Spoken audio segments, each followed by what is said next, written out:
Hey folks, this is Riker with another Diablo lore video. In this episode, we discuss the corruption of the Soulstones, or how the Prime Evils learned to love Izual. This is part 11 in a video series in which we explore all the major players in the story of Diablo, from the Nephilim to Tyrael to Deckard Cain to Diablo himself. And we give a crash course on what exactly is going on story-wise in this game series. Feel free to get caught up on previous episodes if you haven't, and be sure to have subscription notifications turned on to be alerted when new episodes come out. In our last episode, we discussed the Haradrim, a brotherhood of mages tasked with capturing the Prime Evils. And as we had left off, they had succeeded in trapping the three Prime Evils within the three Soulstones. So, happy ending, right? We're done? Well, no, obviously not, since the games happened. As it turns out, the Prime Evils had planned to be captured all along. And this plan all began long ago, when one angel was captured by the forces of evil, Izual. Now, Izual was a close friend of Tyrael's, his right-hand angel, and as Diablo is wont to remind us time and again in Diablo 3, Tyrael's most trusted lieutenant. Look, Tyrael, your old lieutenant.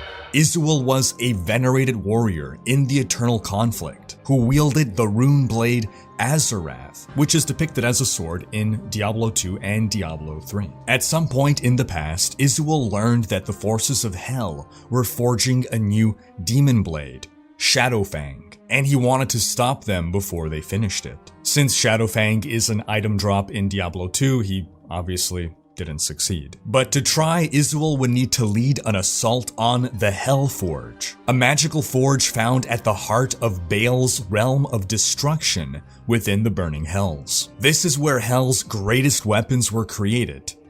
And before he can point out the irony of something being created within the realm of destruction, the basic premise is that the only things that can be created are instruments of destruction. You know, the ends justify the means. Sometimes you have to create a few things to destroy a lot of things. We visit the Hellforge in Diablo 2 and its Anvil of Annihilation, but we'll talk more about that in a future episode. Now, Tyrael was opposed to Izual's plan. You know, maybe leading a strike team into the heart of the burning hells isn't a great idea unless your last name is Stallone, Willis, or Statham. But Izual nonetheless went ahead with his plan, and it went off without a hitch. No, it failed.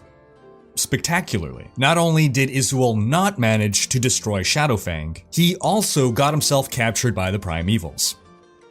Well done. Tortured and corrupted by the forces of hell, Izual gave up heaven's greatest secrets, including the secrets of the Soulstones. He helped the Prime Evils come up with a way to corrupt the Soulstones, and ultimately hatch a plan that would help the forces of hell win the eternal conflict forever. First, the Prime Evils would stir the minions of hell into political revolution, leading to their dark exile into the mortal world. Tyrael would then see this as an opportunity to capture the Prime Evils in the Soulstones, and then once trapped inside the Soulstones, the Prime Evils would be able to corrupt them and exert their influence onto humanity, and ultimately use the power of the Soulstones to corrupt the World Stone itself. Through corrupting the World Stone, humanity as a whole would become corrupt, and hell could use humanity as a weapon to finally win the war against heaven.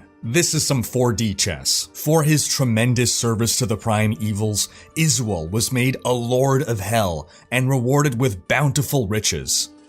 No, he was imprisoned and tortured by Rakanoth, and his soul bound within a horrible demonic creature. That's the creature we find him in Diablo 2. Now, Rakanoth, the Lord of Despair, served Andariel, the Maiden of Anguish. He kept Izual prisoner in his domain, the Plains of Despair. But that's not the only high-profile prisoner that Rakanoth would keep. but that's a tale for a future episode. Now with that backstory established, let's get back to where we left off, with the 3 Prime Evils being imprisoned. Mephisto and his Soulstone had been entrusted by Tal Rasha into the custody of the Zakarum, who we spoke about in a previous episode. Now during this time, the Zakarum were still a small order, and they set about building a temple in the jungles of Kurast, within which they would safeguard the Soulstone. This attracted local attention and actually served as a tremendous advertisement for the Zakarum religion. Over the next few months, tons of Kejisani people flocked to help build what started off as a small temple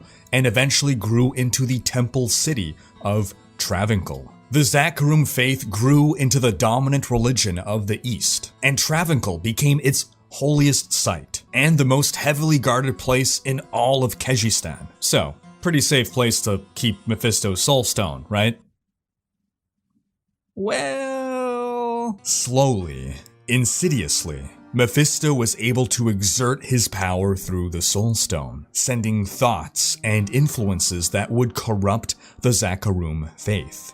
And one of the first people he was able to spread his corruption to was the Zakarum priest who had been entrusted with safeguarding his Soulstone, Archbishop Lazarus. Mephisto's corruption spread throughout the Zakarum High Council, but one man resisted Mephisto's influence. One incorruptible priest, a final bastion for the forces of light, the very leader of the Zakarum religion, Khalim. So Mephisto had him promptly murdered, dismembered, and scattered throughout Kurast. One can only imagine the mental gymnastics of their corrupted minds that justified dismemberment as a reasonable measure taken by a supposedly holy religion.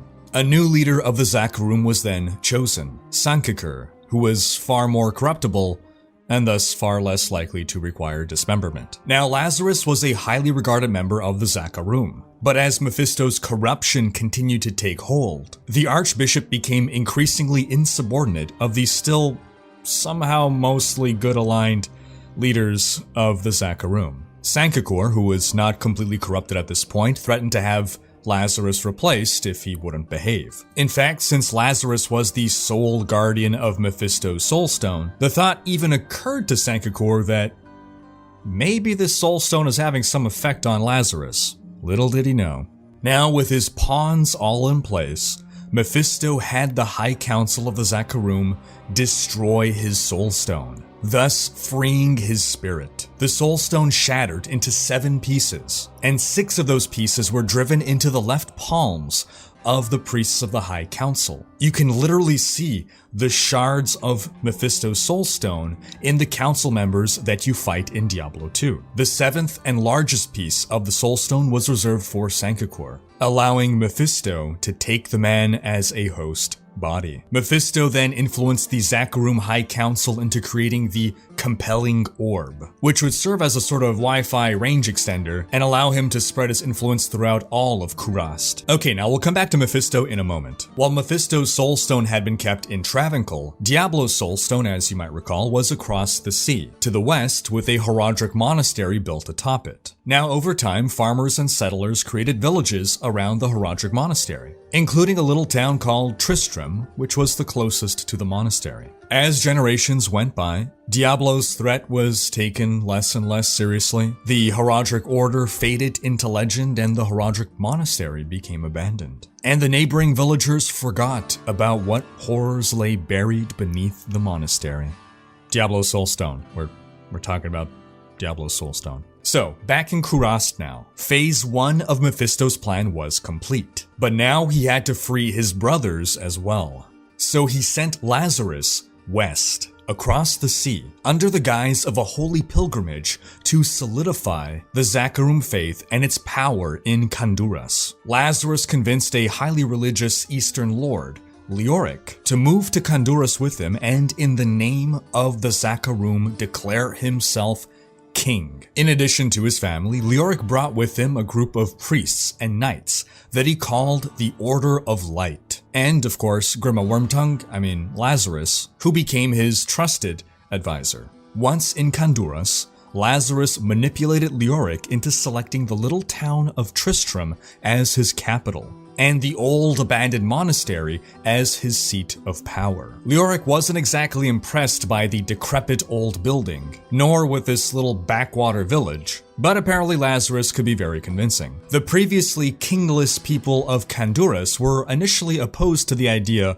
of some foreign dude just barging in and declaring himself their ruler, but Leoric actually turned out to be a great king. His people grew to respect him. They felt he was pure of heart, and that he wanted to protect them against the forces of darkness. A local blacksmith in Tristram, Griswold, even forged Leoric a mithril sword and crown. Now, unfortunately, the Prime Evils plan was in full swing. Not long after Leoric arrived in Tristram, Diablo woke from his slumber in the cathedrals below. Through the Soulstone, Diablo sent Lazarus nightmares that eventually drove the Archbishop into the catacombs below. Now, to clarify, neither Lazarus nor any of the Zakarum were being directly mind-controlled by Mephisto. They were having their minds slowly perverted by Mephisto, their thoughts twisted to serve the Prime Evils unwittingly. So as Lazarus found himself running throughout the dark passages of the catacombs, he found himself